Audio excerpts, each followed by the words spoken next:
Hey, what's up, YouTube family? Hope everybody's having a good weekend so far. It's a lovely Saturday evening. And I wanted to talk about the fractional gold, 10th ounce gold. Are the premiums too high? Is it worth buying or not? So I guess that depends on who you ask, but evidently for me it's not, because I just have 3 new purchases here I wanted to share with you. But there's always a caveat, one being these 10th ounce American Eagles that I already had these for a while. Now these are carrying a premium of about 50% right now, so I'm not touching these. That's too much money for me, so I'll lay those to the side.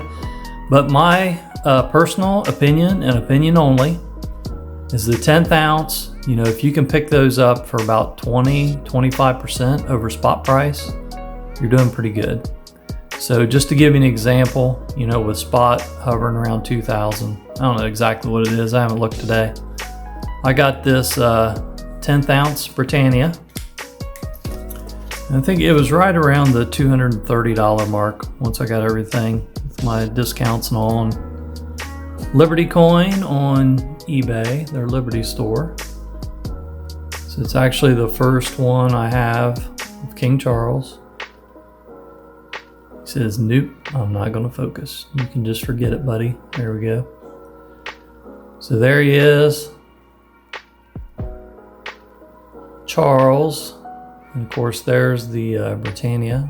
It's right in. And the security feature, a little circle there. So that's nice. But yeah, about 230 with the current spot price is about right. Anywhere from 220 to 240. Like I said, 20-25% over spot is a pretty good deal. And then the 2023 Kookaburra, 10th ounce Kookaburra. I should have rotated it instead of flipping it. So there it is, the Kookaburra. I don't know what that is. If that's a mom and a young one, or if that's a mating couple, I don't know. That's pretty cool. A lot of detail on the Kookaburras.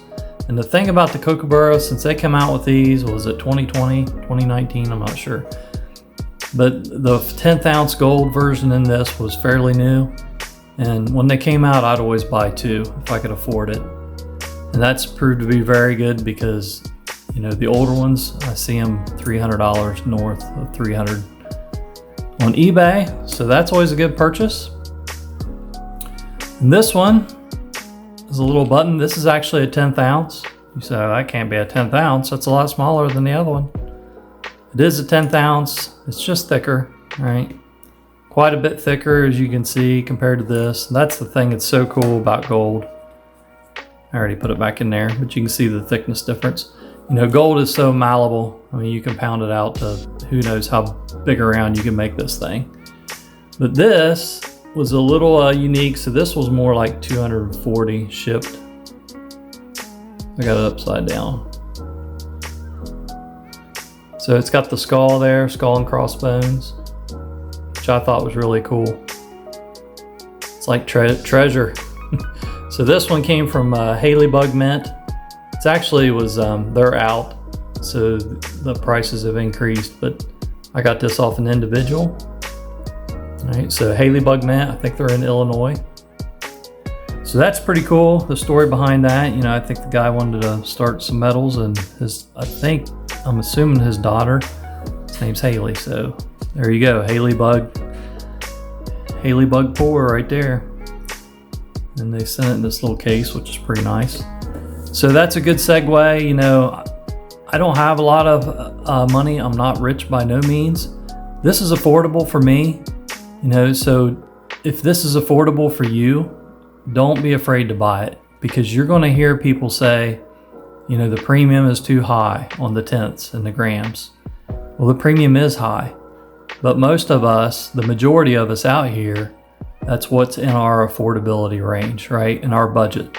So I have a friend that went to a coin show a month or so ago, picked up his first gram of gold. He wanted to buy some gold, and I think it was right around $70 at the gram, which was about right, at that time. But the point I'm trying to make is it's easier to unload. I mean, you can find an individual probably to sell these to pretty quick. They're very liquid. that price range is in with a lot of people's budget, and the grams the same way. You know, they're within budget. Now, I wouldn't go paying 40 and 50% premiums on them, you know, like these Eagles are right now. But if I can get these tenths for 20-25% over premium, it's something I want, I'm not going to hesitate to get that.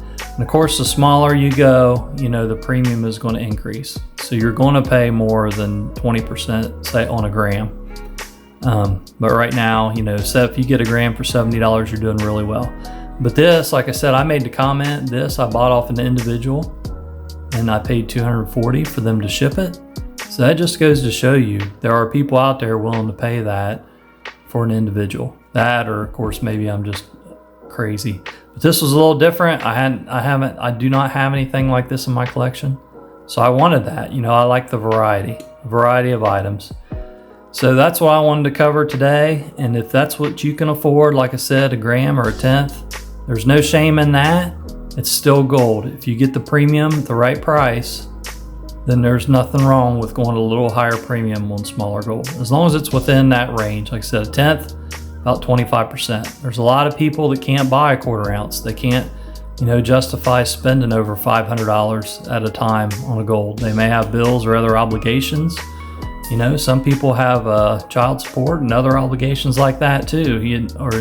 And maybe their job just don't pay as much. You never do know. But a lot of people want gold. You know, it's been around since biblical time. Well, before biblical times, 5,000 years, ancient times, and it's been used for money. So there's always going to be people looking for gold, and there's more people in this category.